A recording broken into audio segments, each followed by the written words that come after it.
Entonces, entonces, a nuestra sesión del día de hoy, yo sé que ustedes llevan en su formación ya bastante tiempo y les quisiera invitar a ver si me ayudan a hacer mi oración antes de iniciar, así es, brevemente, en el nombre del Padre, del Hijo y del Espíritu Santo. Amén. Amén. Dígnate, Señor, a darnos la fuerza de tu inspiración para que todo lo que realicemos en ti comience y en ti acabe. Por Jesucristo nuestro Señor. Amén. Amén. Queremos encomendarte, Señor Jesús, estos momentos de formación para que nos hagas discípulos tuyos. Que seas tú que nos guíe nuestros pasos, nuestros labios, nuestra predicación, nuestros ojos y nuestros oídos, para que podamos ser verdaderos discípulos. Todo esto te lo pedimos en el nombre del Padre, del Hijo y del Espíritu Santo. Amén. Amén. Muy bien, vamos a iniciar. Estamos recordando que estamos en la historia de la iglesia y que estamos viendo los inicios propiamente del catolicismo. Estuvimos revisando la primera sesión brevemente como que era la historia, qué eran los temas que íbamos a estar viendo. Veíamos que se estaba dividiendo la historia de la iglesia en la edad antigua, en la edad moderna, en la edad contemporánea. Y estamos hoy muy ubicados en lo que es la época de los principios del cristianismo, ¿sí?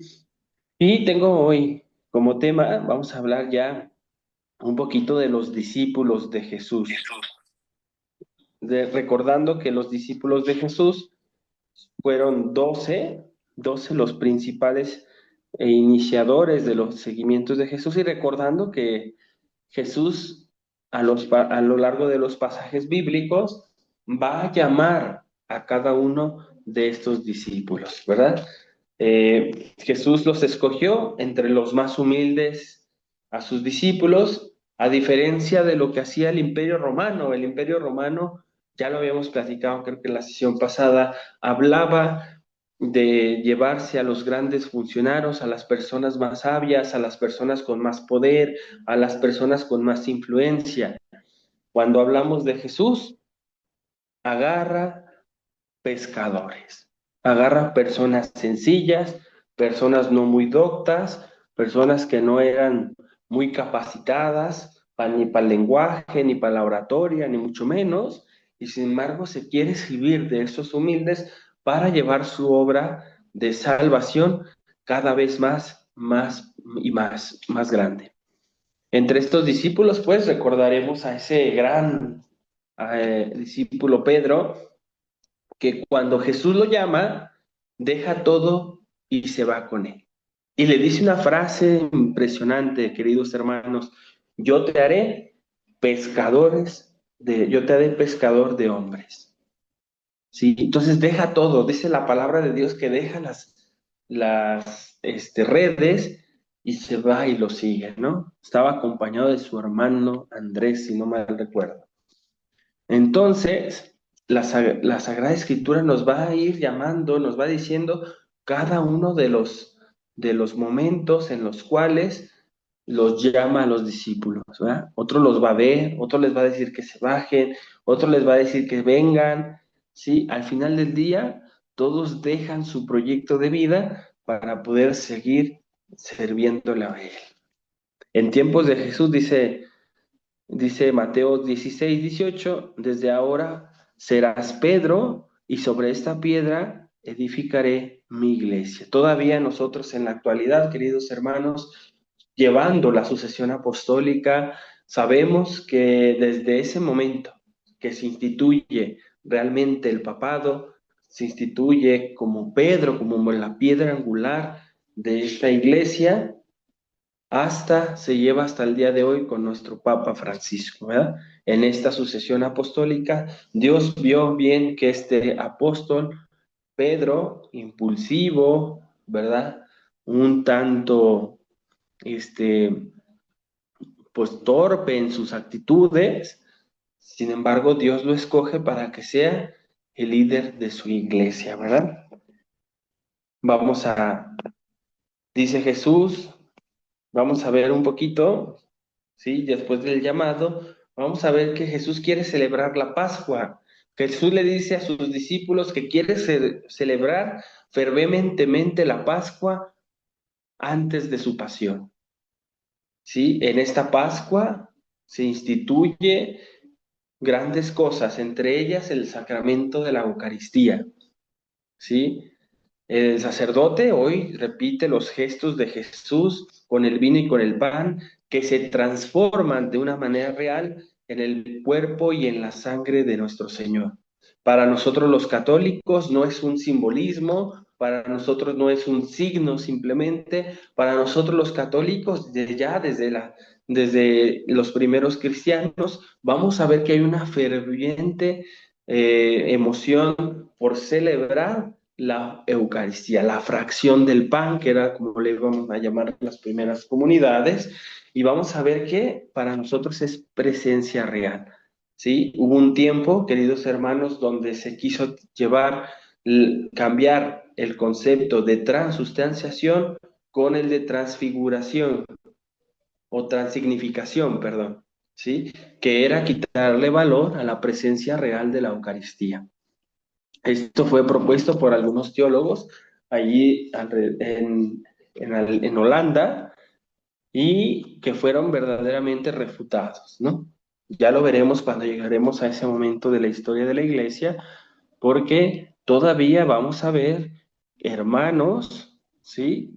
O algunas diócesis, algunas comunidades, tristemente, donde esta presencia real se ha ido o la han querido ir quitando, ¿sí?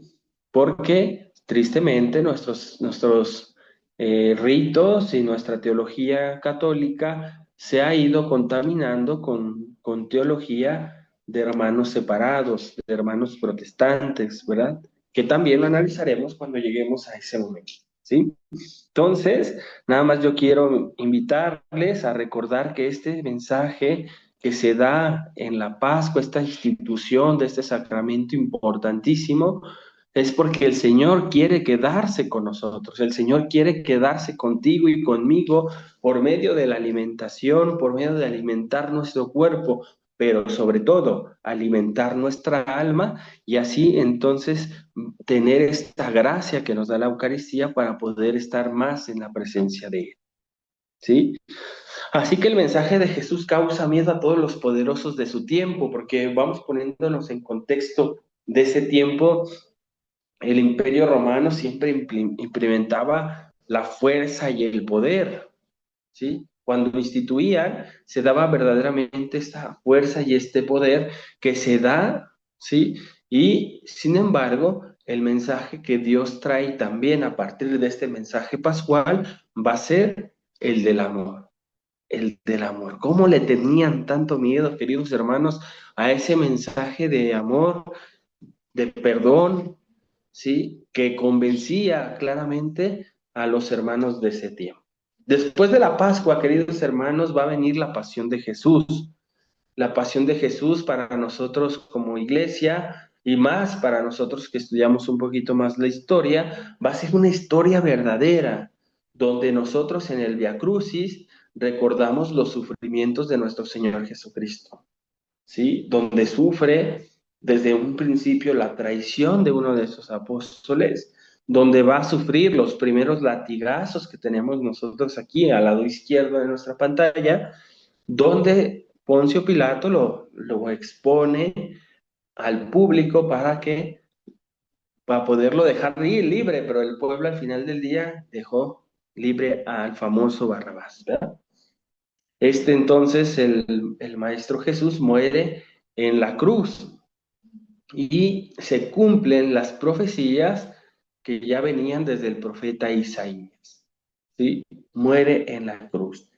Esa es la gran pasión de nuestro Señor Jesucristo. No es un momento ficticio, también porque en algún momento de la historia algunos teólogos van a querer que la pasión sea de un momento ficticio, que un momento donde no hubo, pero tenemos una cantidad de documentos donde los historiadores del Imperio Romano algo bueno tenían y era que te hacían actas de los sucesos y encontramos varias actas que nos van a hablar de la muerte de Jesús, ¿sí? También por eso es que nosotros tenemos muchas historias de los mártires, de los santos mártires, porque muchos que fueron muertos durante el Imperio Romano se fue dando en la captación de los datos a partir del gobierno, ¿verdad? Entonces, eso es muy importante, queridos hermanos, que se va a dar el mensaje central de nuestro Señor Jesús. Si se fijan, estamos hablando de lo central que va a ser la Pascua, de lo central que es la muerte, y nos vamos a pasar en estos momentos a la resurrección. Después de resucitado, no tarda mucho Jesús ya en empezarse a aparecer a sus discípulos, sobre todo a los discípulos de Maús.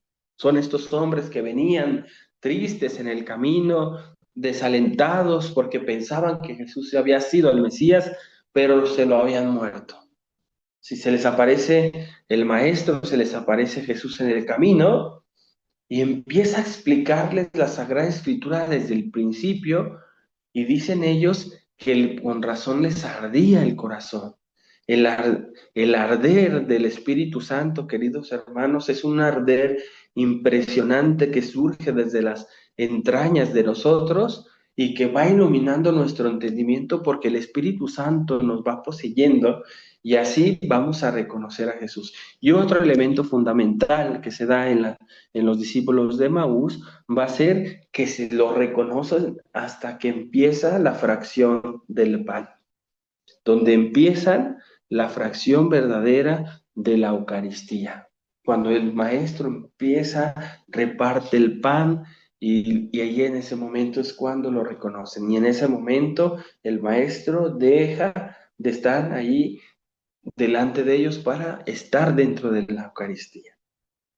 La resurrección, queridos hermanos, eh, decíamos al principio de la clase que para nosotros es un hecho total y verdaderamente verídico, ya que dice inclusive el apóstol San Pablo que si Cristo no había resucitado, vana sería nuestra fe. Vana sería nuestra fe. No tendría sentido nuestro cristianismo sin una verdadera y auténtica resurrección de Jesús. Decimos por la tradición que Jesús va a resucitar por medio de un cuerpo glorificado, de un cuerpo glorioso, ¿sí? Así que la resurrección también es parte del mensaje central de Jesús y de los hechos reales que se dieron, ¿verdad? Primero, llegan las mujeres a buscar el sepulcro y se encuentran un ángel que les dice, ¿por qué buscan entre los muertos al que está vivo? ¿Por qué buscan entre los muertos al que está vivo? Y ellas rogaban y decían, pero ¿por qué, Señor?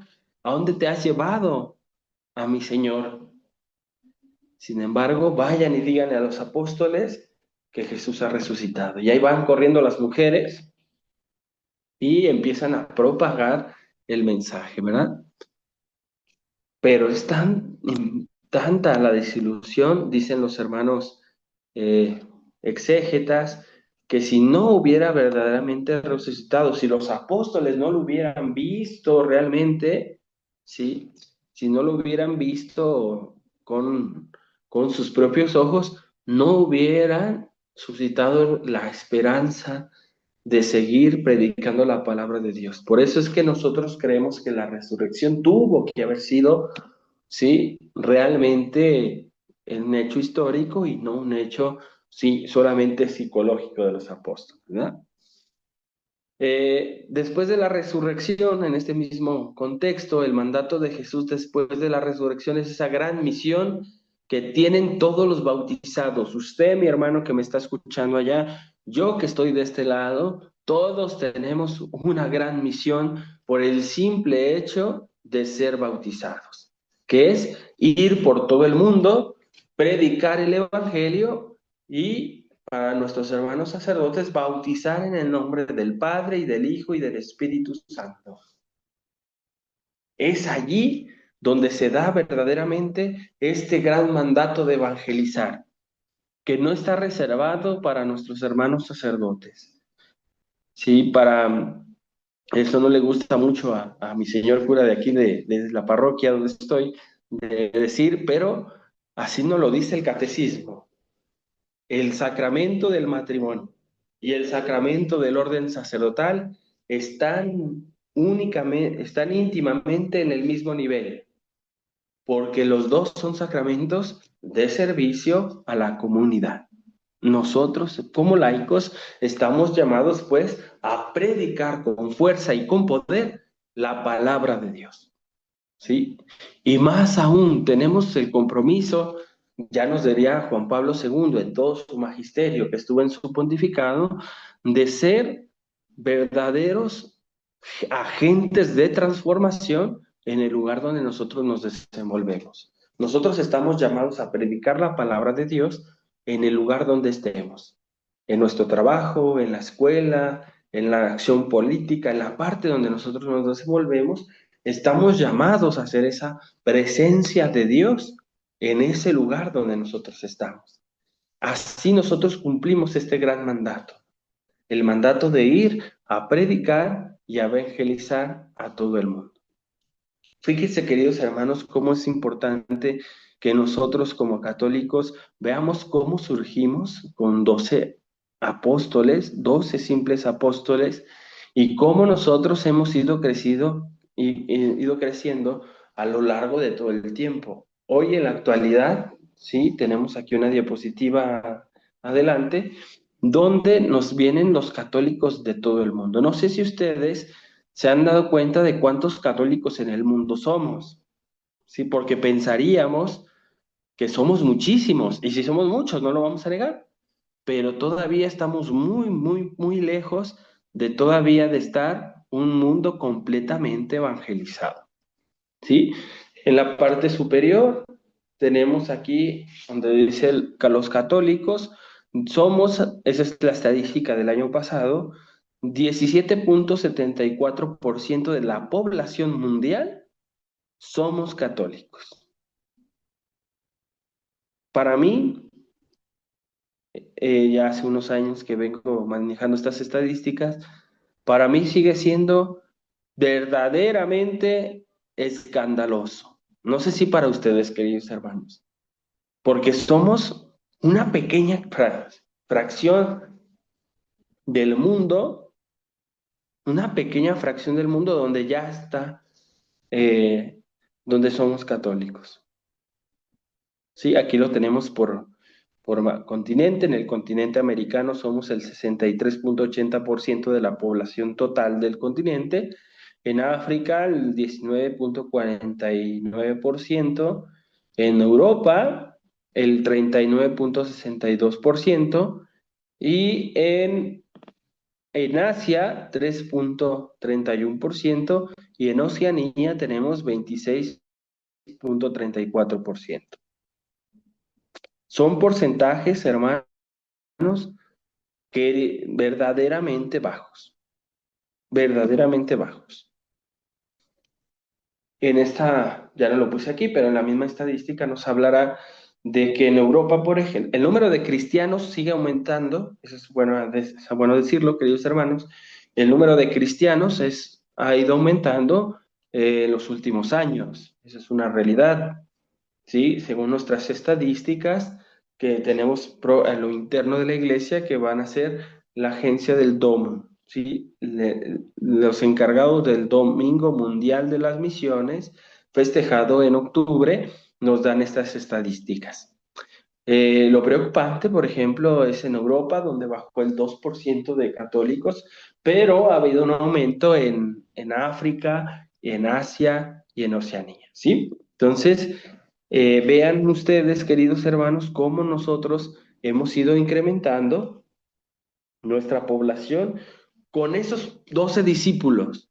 Con esos 12 discípulos empezamos y hoy somos 1,344,403,000 personas, que eso es lo que va a reflejar el 17,74%.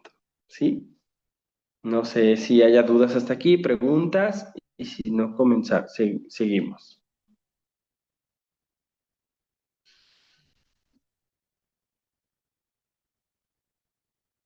¿Todo bien?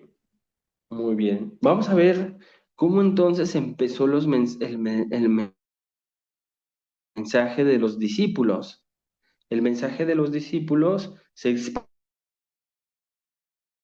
pasando desde el sur de Italia yendo hasta los Andes, ¿sí? Y ya en esta parte que tenemos aquí en el mapa, vamos a ver cómo todo en esa parte roja fue hasta donde llegaron los discípulos, ¿sí? Vamos a ver ahí Galilea, Italia, una parte de Asia, una parte de África, toda España, ¿verdad? Toda España, y todo eso fuera el recorrido. No vamos a ser muy extensos en esta parte, porque estoy seguro que esto lo profundizarían en otra asignatura, ¿sí?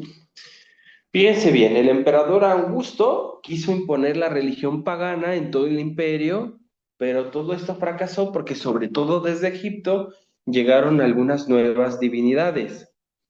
Sí, entre las más nombradas vamos a ver los ritos ligados a Mitreo o Mitra, según como lo quieran pronunciar ustedes, que son los más difundidos, que en muchas ocasiones van a estarlos confundiendo con los cristianos. Cuando se está dando esta expansión en este territorio, el emperador Augusto quiso imponer otras religiones paganas a todo el imperio, ¿sí?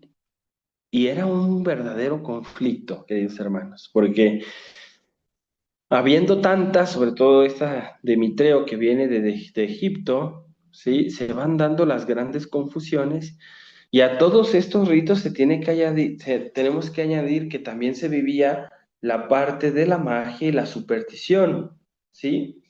La magia y la superstición era muy dada durante todo el imperio, ¿sí? Muy fuerte.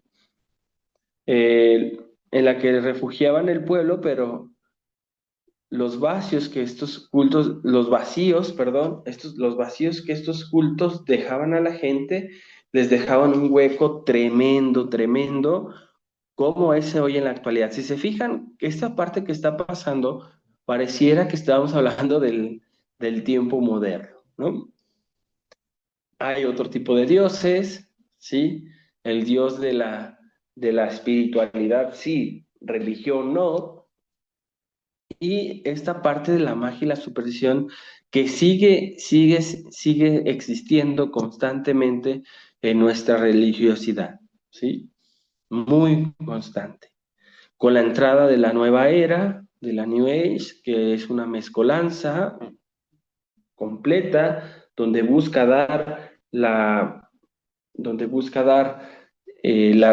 espiritualidad y la religión no, sí, que está muy de moda.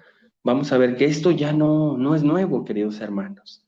Esto ya se daba desde el tiempo del inicio del cristianismo, ya se daba desde que estaban los hermanos allí muy empezando todo este caminar de los discípulos, ¿no?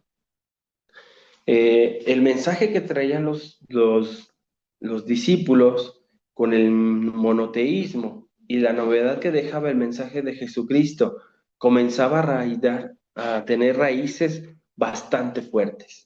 Y eso era lo novedoso, hermanos, cuando llegaban los apóstoles y predicaban y decían que estaba un Dios vivo, que había muerto por nosotros, que había resucitado e inclusive que se había quedado en ese pedazo de pan para poderlo comer nosotros, contrastaba completamente con el dios de la superstición, con el dios de la magia buena, la magia mala, ¿sí? Todo esto, claro que el mensaje de los apóstoles empezaron verdaderamente a darle un gran auge, ¿sí? Por eso es que en los primeros inicios se hubo grandes, grandes conversiones. Lo primero que tenemos que entender, pues, es que el mensaje de los apóstoles era muy desconcertante, ya que en el imperio lo vio como una gran amenaza para desestabilizarlo. Fíjense cómo el mensaje de amor, de paz, de hermandad que presentaban los apóstoles era una amenaza para el imperio. Y así lo percibieron los poderosos. Tanto así que así, aquí en este tiempo es cuando comienzan las primeras persecuciones. No solo perseguían el mensaje, porque en un primer momento sí se perseguía el mensaje, decían, vamos a desacreditar el mensaje que traen estos hombres, sino que empezaron a desacreditar también a los hombres. Y vamos a ver pues que en este tiempo eh, se incrementan grandemente los bautizados, se incrementan los bautizados, ¿sí? Como en Corintio, en Cesarea, en Efeso, ¿sí? En Tarso, en muchos lugares vamos a ver estas grandes conversiones y la gente empezaba a vivir este cristianismo de una manera intensa. Entonces el imperio, claro que lo iba a ver con una verdadera amenaza. Ya en las primeras comunidades encontramos presbíteros, obispos y diáconos. Para conocer cómo vivían estas primeras comunidades, tenemos que ver e investigar las famosas catacumbas, hermanos.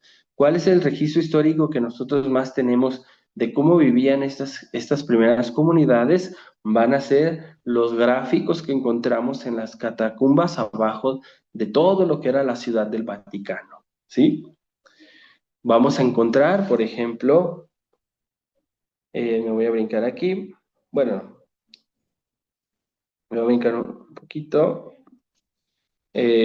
Vamos a encontrar, pues, en estas catacumbas gráficos que nos van a explicar, primero, cómo vivían las comunidades normales en Roma y cómo los primeros cristianos iban a tener símbolos, grafitis, que nos iban a simbolizar cómo empiezan a vivir los mártires. ¿Sí? Estamos hablando ya entonces en un tiempo de persecución.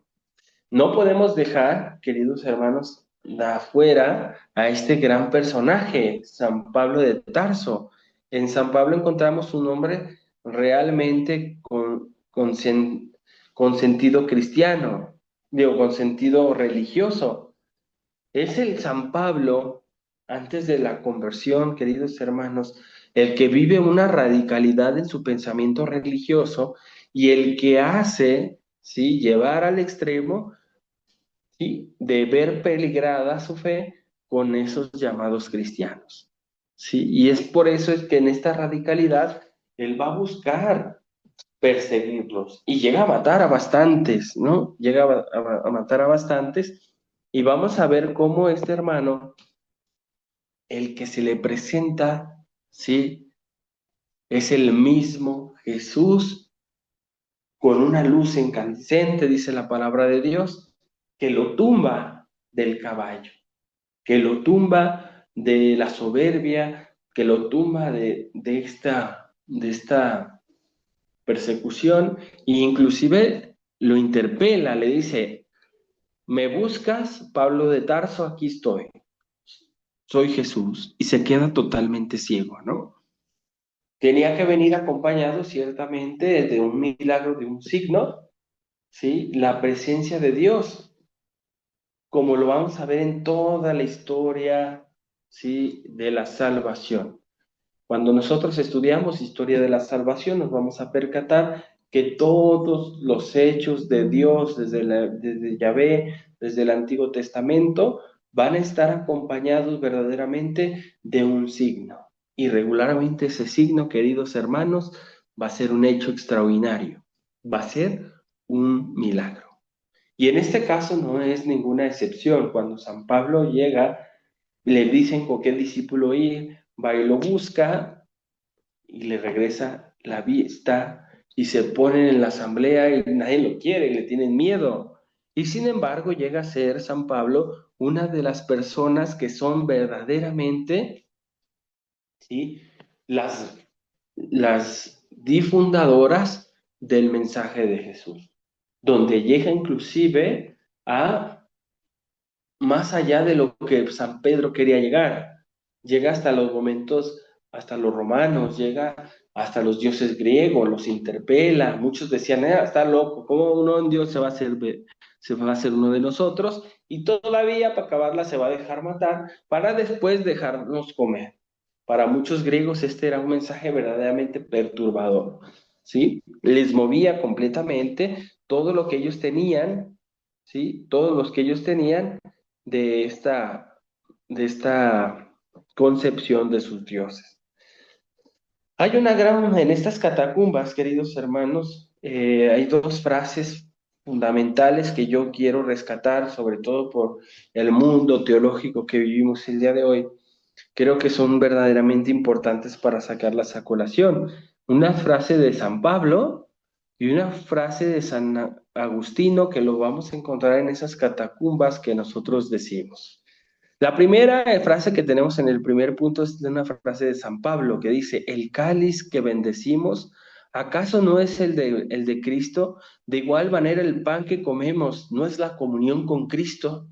Les hace una exhortación fuerte para hablarles de la Eucaristía, ¿sí?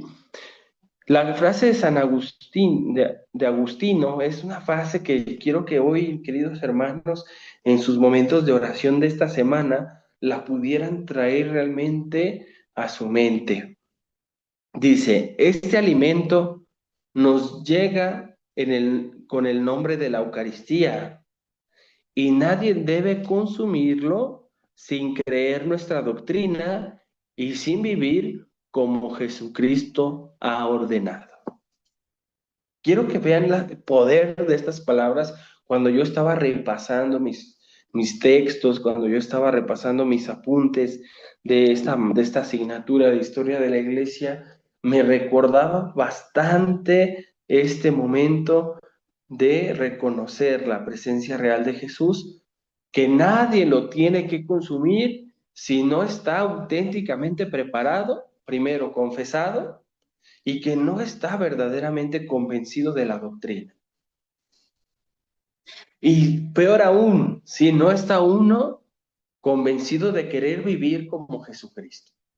Creo que es bastante importante, hermano, recordarnos en esto. Hoy que se quiere dar, no sé si ustedes han escuchado las noticias sobre todo estos últimos años, cuando vemos la propuesta de las misas interreligiosas. Yo creo que se nos ha olvidado este mensaje de San Agustino, filósofo y teólogo de ese tiempo, ¿sí? Vuelvo a repetir la frase. Este alimento nos ha llegado con el nombre de Eucaristía, que nadie lo debe consumir sin creer en nuestra doctrina y sin vivir como Jesucristo lo ha ordenado. Yo creo, mis hermanos, que ese mensaje verdaderamente poderoso de San Agustino, inspirado en el Espíritu Santo, nos tiene que resonar en nuestro interior de reflexionar cómo nosotros estamos viviendo verdaderamente y auténticamente nuestras Eucaristías en nuestra Santa Misa. Creo que es bastante importante, ¿sí? Bueno, pasa esto y tenemos entonces que tener en cuenta, muy importante, el año 51 después de Cristo. En el año 51 después de Cristo es es una fecha verdaderamente importante para todos los católicos, ya que se da en la historia el primer concilio, el concilio de Jerusalén. Es donde los apóstoles, queridos hermanos, tienen un desacuerdo donde si los cristianos conversos tienen que circuncidarse o no. Es la primera dificultad.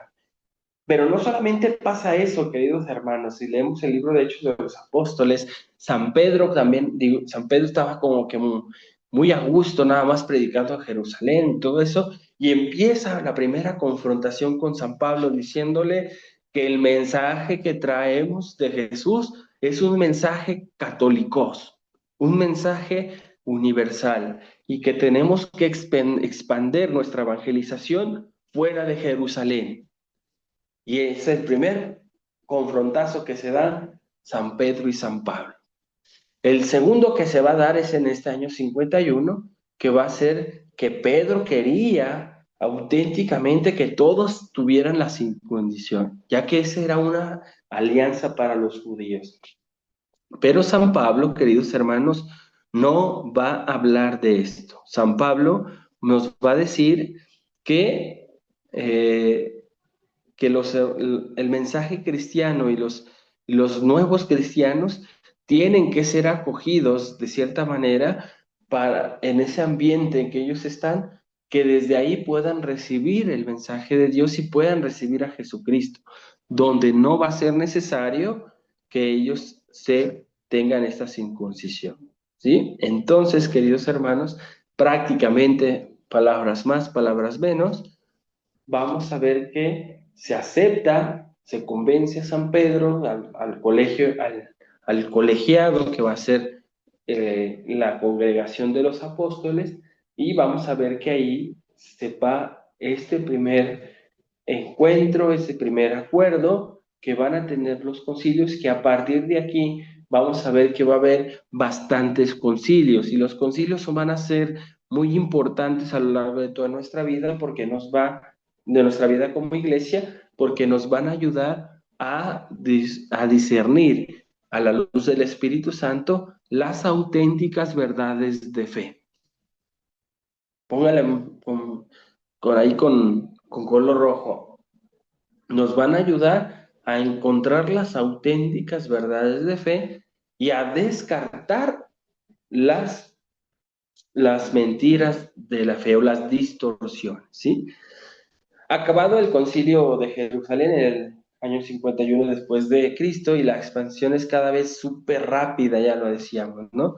Pero con todo esto comienzan las persecuciones, inclusive las persecuciones que vive el apóstol Pedro, que es encarcelado, ¿sí? Lo encarcelan, después se le aparece un ángel le da la oportunidad de huir a Roma, donde ya será vueltamente encarcelado y crucificado, y será sepultado donde el día de hoy está esta preciosísima, queridos hermanos, preciosísima Basílica de San Pedro, ¿sí?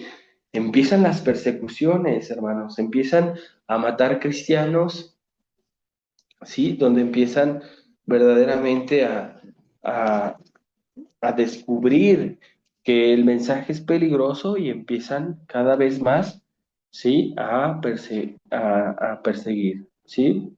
Vamos a ver entonces, el apóstol San Pedro va a morir, queridos hermanos, va a morir crucificado. Él va a pedir que le volteen la cruz porque no es digno de morir como Jesús.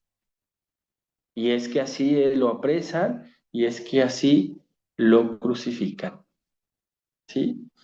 Y ahí vamos a ver que todos los apóstoles poco a poco van a ser muertos, poco a poco van a ser encarcelados, hasta llegar al apóstol San Juan, que según los registros que nosotros tenemos, el apóstol San Juan le hicieron la lucha, queridos hermanos, de matarlo por todas las circunstancias. Lo metieron en aceite, ¿sí? Lo dejaron sin comer, lo mandaron. El emperador en ese entonces se cansó tanto que prefirió mejor mandarlo a una isla, ¿sí? Y en aquella lejana isla se cuenta que va a escribir entonces el famoso libro del Apocalipsis, el famoso libro del Apocalipsis, ¿sí? Entonces, debajo de esta gran basílica, unos grandes metros, vamos a encontrar, se hace una excavación alrededor del año 70, creo que 60, 70, y se vuelve a descubrir si se trata de comprobar de que realmente la prueba de San Pedro, la tumba de San Pedro. Y vamos a encontrar que está rodeada de varias tumbas de varios paganos, pero entre ellas vamos a encontrar grafitis cristianos alrededor de la tumba de San Pedro, que nos van a dar referencia de que es auténticamente es San Pedro el que está debajo de de esta, de esta gran basílica, ¿no? Y así, mis hermanos, acabaríamos propiamente lo que va a ser este primer inicio del cristianismo. A partir de aquí, vamos a empezar ya a ver, ¿sí? Ya hechos propiamente históricos, vamos a ver cómo se fue dando esta gran persecución ya de una manera más atroz. Sí, vamos a tener 200 años aproximadamente, entre 250, estamos en el año 50, vamos a tener 250 años de, de gran persecución hasta llegar al año 300 y fracción, 300 y algo, para poder llegar a una pequeño respiro que va a ser la libertad religiosa con Constantino. ¿Sí? Constantino, para muchos que no son católicos, van a considerar que es el fundador de la Iglesia Católica, pero nada más que un error, nada más mentira que eso, porque lo único que va a hacer el emperador Constantino va a ser el dar el permiso de que esos llamados cristianos puedan difundir su mensaje, que esos pequeños cristianos difundan auténticamente sin su mensaje sin ninguna persecución. Y es ahí donde se va a expandir cada vez más la parte de este mundo católico, ¿sí?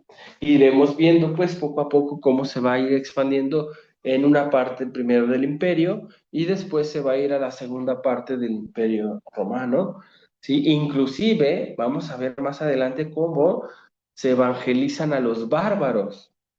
Los bárbaros eran aquellos que estaban invadiendo el imperio romano y cómo en algún momento, por eso es que se llega a evangelizar completamente toda Europa, ¿sí? Y de ahí se va a expandir entonces el mensaje a todas las grandes, este, a los grandes rincones del mundo conocido, ¿sí?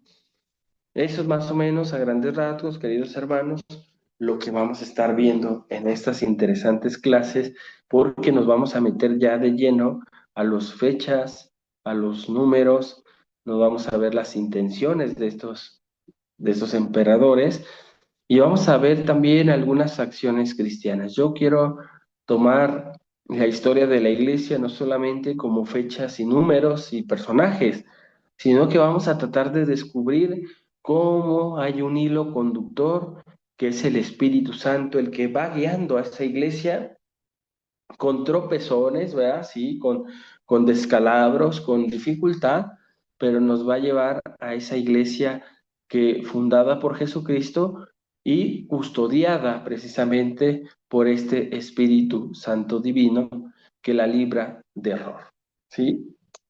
Bueno, hermanos, no sé si tengan alguna duda, alguna pregunta, con todo gusto, hacemos algún comentario.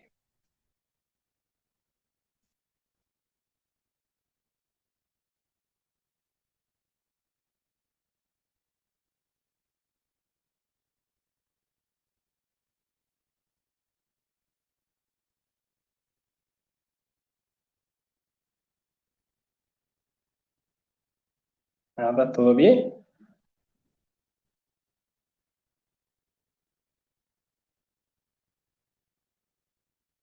¿Hello? Uy.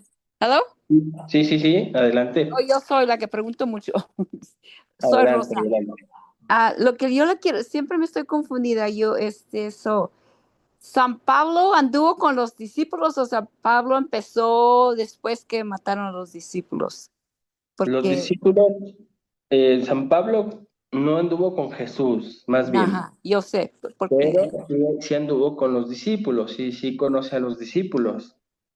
Sí, tanto así que, vuelvo a comentarlo, ¿verdad? Se pelea con San Pablo, o sea, la Sagrada Escritura lo maneja así como muy tranquilita, pero debió de haber sido una gran discusión, ajá, ¿verdad? Cuando San Pablo le repele que no nada más tiene que evangelizar al pueblo de Israel, a Jerusalén, tiene que salir de allí, y esa es la primera discusión acalorada, dicen los grandes exégetas que estudiosos de la Sagrada Escritura, que tuvieron esa gran discusión, ¿verdad?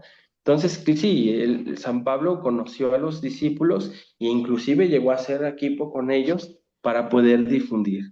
Lo que sí tiene San Pablo es que tiene una gran vocación misionera y una comprensión distinta de las Sagradas Escrituras, porque a diferencia de los otros apóstoles, San Pablo lo que va a tener es que él ya tiene una preparación previa de lo que era el Antiguo Testamento. Entonces, si se fijan en las cartas paulinas, que son muchísimo más que las cartas católicas, va a desarrollar de manera más elocuente, más precisa, ¿sí? Los grandes mensajes que van a cumplirse del Antiguo Testamento. Es el que descubre, sí, que en el cumplimiento de la vida de Jesús se da aquel Mesías llamado por los profetas.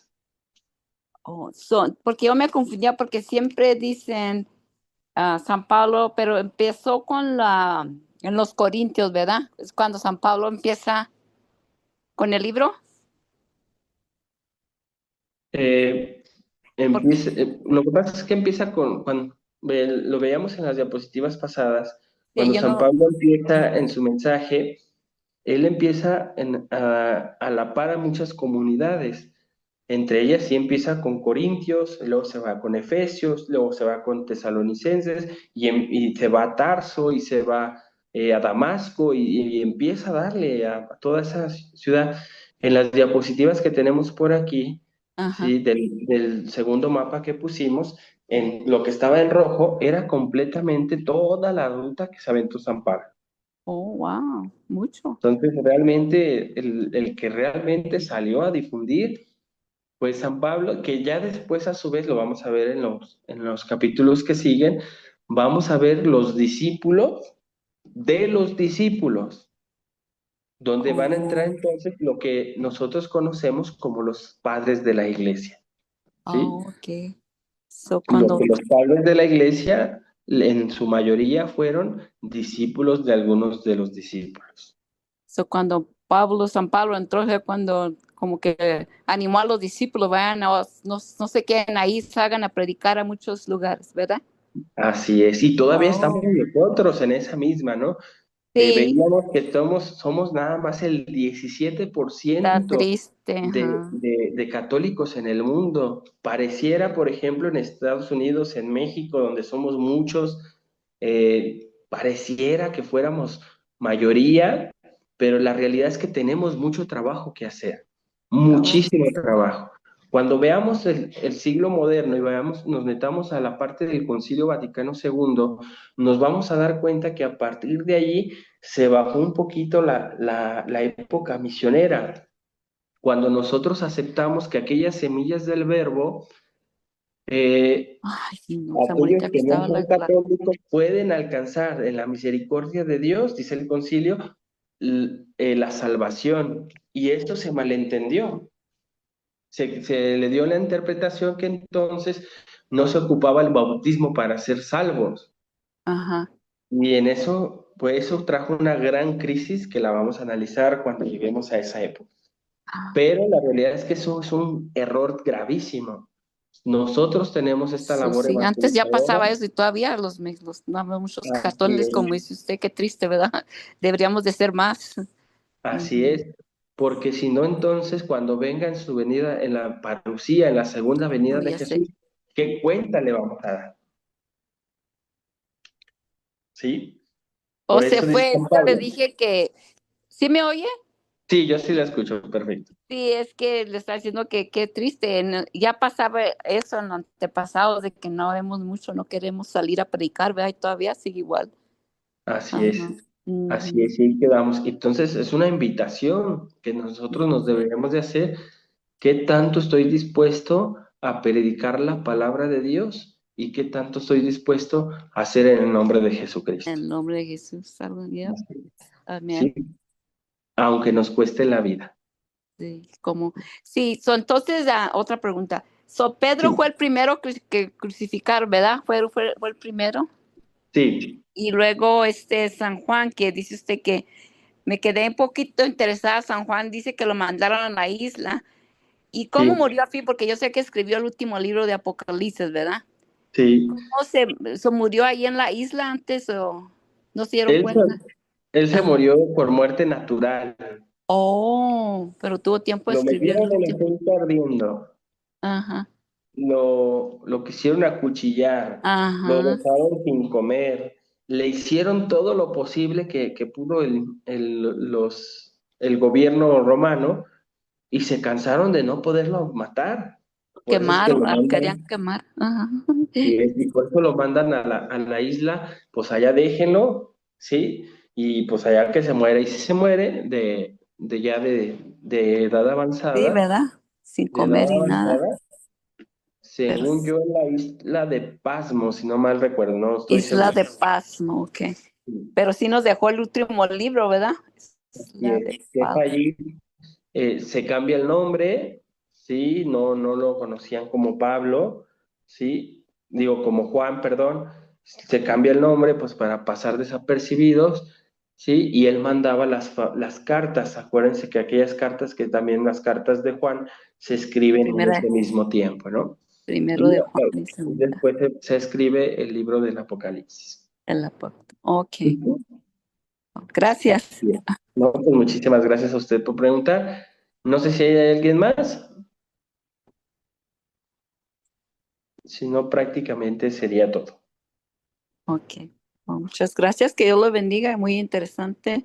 Disfruto mucho sus enseñanzas, mucha sabiduría y mucho que aprender. Gracias a Dios. Ahí les pido una oración para mí, para poder seguir en este apostolado. Igualmente, ore por nosotros. Ok. Que Dios lo bendiga y buenas noches. Gracias. Pues si no hay nada más, queridos hermanos, pues buenas noches, Dios los bendiga y nos vemos entonces la siguiente. Ya vamos a empezar entonces a salir de la época de los apóstoles. Sí, ya Ok. vamos a ver la parte Ok. histórica total. Sí, Oh, más sabiduría. Ok, muchas gracias. Muchas gracias, gracias, Dios buenas los bendiga. noches. Nos vemos, buenas noches. Ándale. Que pase buenas noches. Adiós. Adiós.